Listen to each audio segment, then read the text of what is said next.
Nothing like some good old adversity to make you see just exactly what you're getting in the playoffs. Let's talk about it.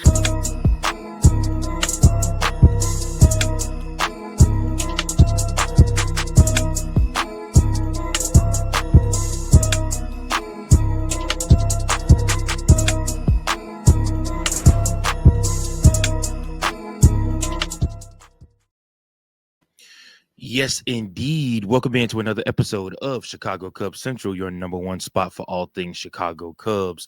I am your host, Mike Jones. Thank you so much for tuning in to this episode. Do me a favor.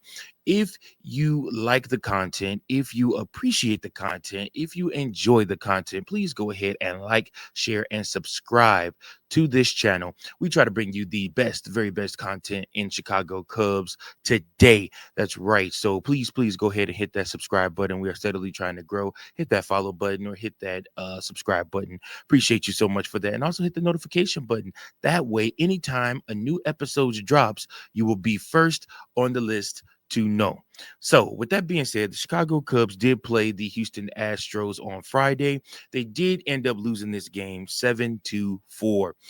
Chicago Cubs actually mounted a little bit of a comeback in this one. I really did not expect them to score many runs. This Houston pitching staff is amazing. I mean, these guys literally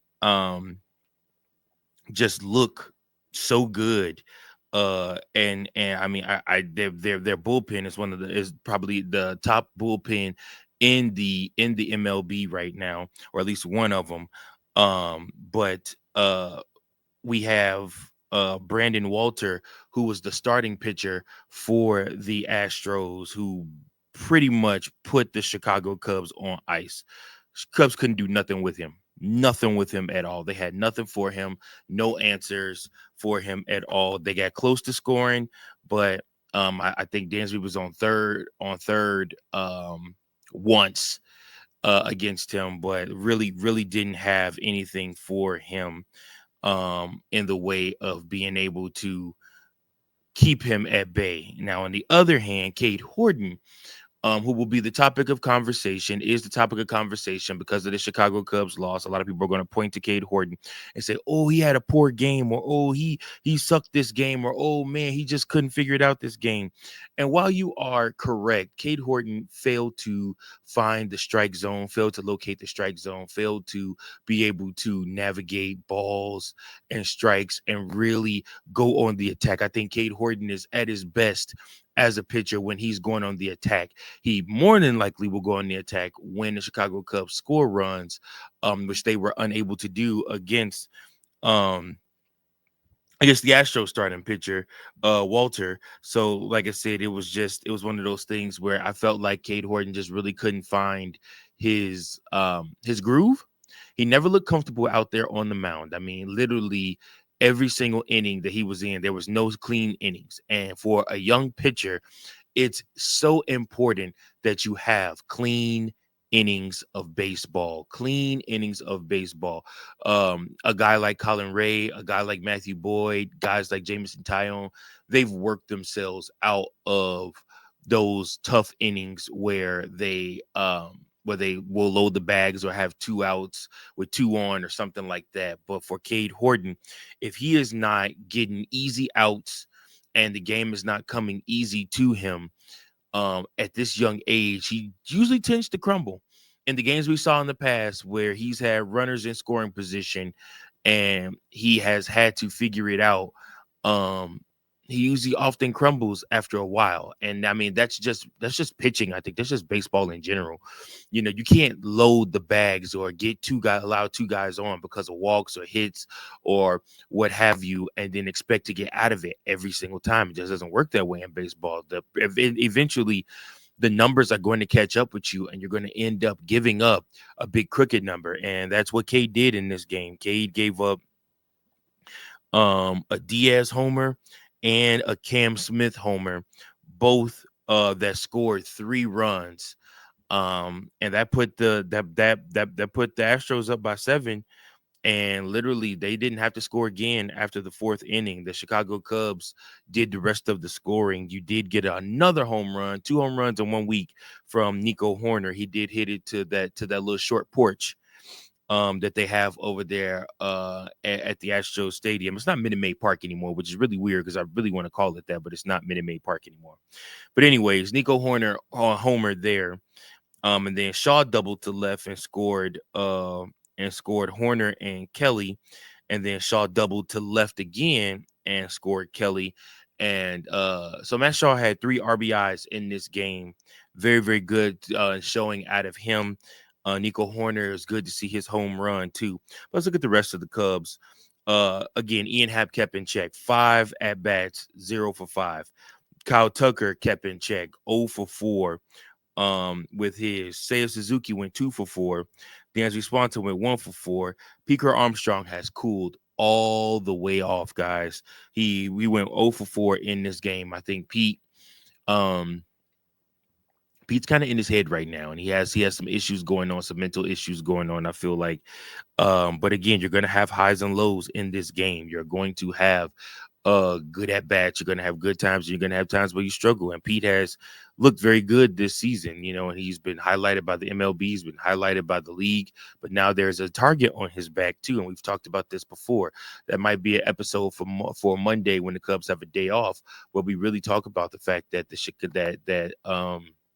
that Piker Armstrong has to now figure out how to readjust, since the league is adjusting to him and his at-bats, and they're figuring out different ways how to attack him and how to get outs.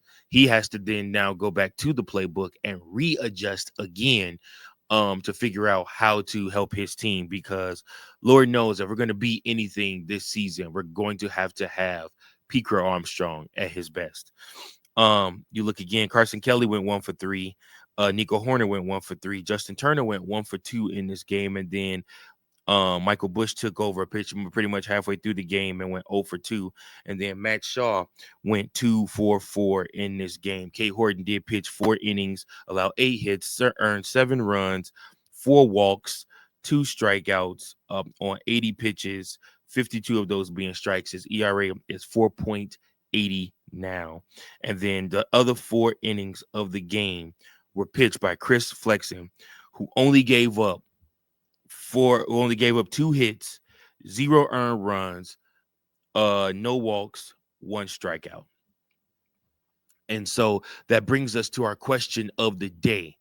Would you look to potentially replace Colin Ray with Chris Flexen in the lineup? Let's just say push come to shove and you get you get another starting pitcher, but you don't get 2. You're not willing to give up what they're asking for to get 2.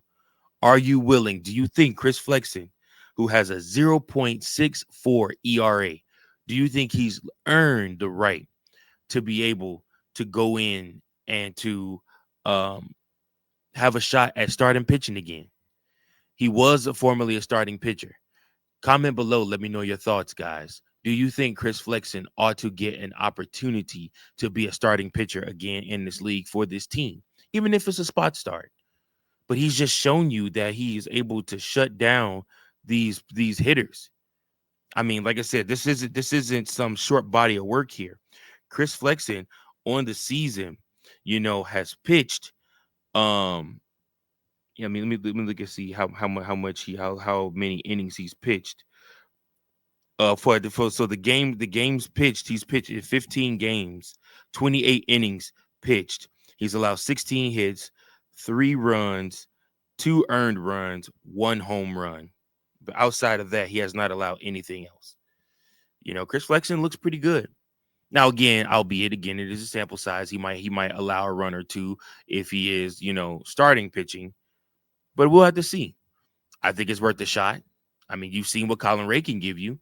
And if you can, and I don't, if the Cubs don't replace Colin Ray in the lineup, I do not see them going far. I just don't see it. I don't see how you could go far having Colin Ray as one of your pitchers for the rest of the year, one of your starting pitchers for the rest of the year. Coming out the bullpen, eating up innings, sure. The games that Craig wants to, punt the game, sure. But if you're talking about actually like going out and competing and winning, you're going to need more than what Colin Ray can give you. So it's imperative that the Chicago Cubs go out and they get more starting pitching. it is imperative that they do so. Chicago Cubs, once again, still do hold the lead in the National League Central. To keep that lead past this weekend, they do need to at least win one of these games or have the Brewers lose one of their games because they are hot on their tails. Brewers are 46-36. The Chicago Cubs are 48-34, 2 games behind us. Those St. Louis Cardinals, who won today too, Sonny Gray pitched a 9-inning shutout. The Cardinals are 45-38 on the season, and not too far behind them, Cincinnati.